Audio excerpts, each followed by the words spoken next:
Il faut voir l'image. Monsieur Kang Quintus, c'est un producteur camerounais ayant un titre professionnel. Il est installé de même depuis plusieurs années. Et il a un investisseur, il est riche, beau, mignon et tout. Il a tout ce qu'il faut et il a fondé une famille avec une femme qu'on appelle Caprice avec 2 enfants. Tout est parti d'une dispute ou des disputes. En tout cas, chers abonnés, j'espère que vous allez très bien. De mon côté, ça va. Et ceux qui sont tombés pour la toute première fois sur cette vidéo, veuillez vous abonner, activer la cloche de notification pour les notifications. On ira très vite. Mes abonnés qui sont là dès le début avec moi, merci beaucoup. Nous sommes toujours dans notre aventure et que Dieu nous aide à aller encore plus loin. Bon, soyez calmes. L'histoire s'est produite il y a déjà quelques mois où la femme de l'épouse, parce qu'ils se sont déjà mariés légalement, a décidé d'aller au Canada, d'aller s'installer au Canada avec leurs enfants, sans pouvoir tenir informer son mari. N'ayant pas été informé, il écrit et appelle sa femme sans succès depuis plus de 5 mois.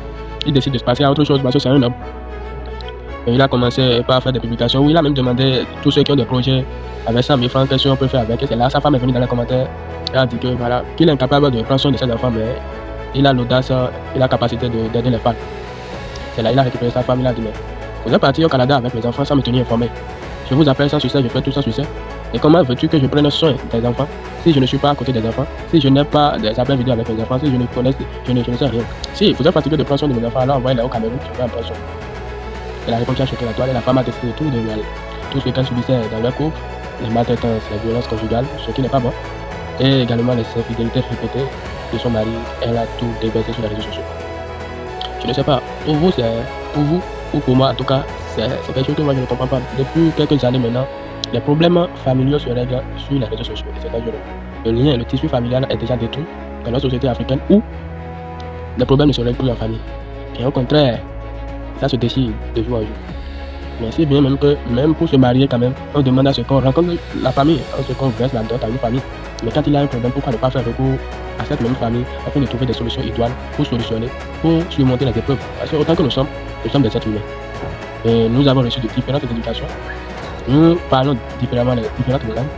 Et plusieurs choses, il y a des réalités socio-culturelles qui ne sont pas les mêmes. Ça voudra dire que nous ne pouvons jamais être en accord à 100%. Il y aura des sujets sur lesquels nous serons en perpétuel désaccord. Cela ne voudra pas dire que nous ne nous comprenions pas. On se comprend sur plusieurs plans. La vie conjugale, on en parle, ça se détruit de jour en jour. Pourquoi? Parce que nous suivons tous les posts sur les réseaux sociaux. Nous faisons tout pour diaboliser le mariage. Sur les réseaux sociaux, tout le monde cherche à diaboliser le mariage.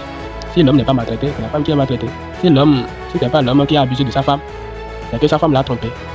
Et cette histoire, si l'homme n'a pas encore dépensé, payé les frais d'études d'une femme, et au finish, la femme s'est retrouvée avec un autre homme, ce serait un homme qui a été soutenu par une femme et qui, après avoir réussi, il a laissé cette dernière pour une autre.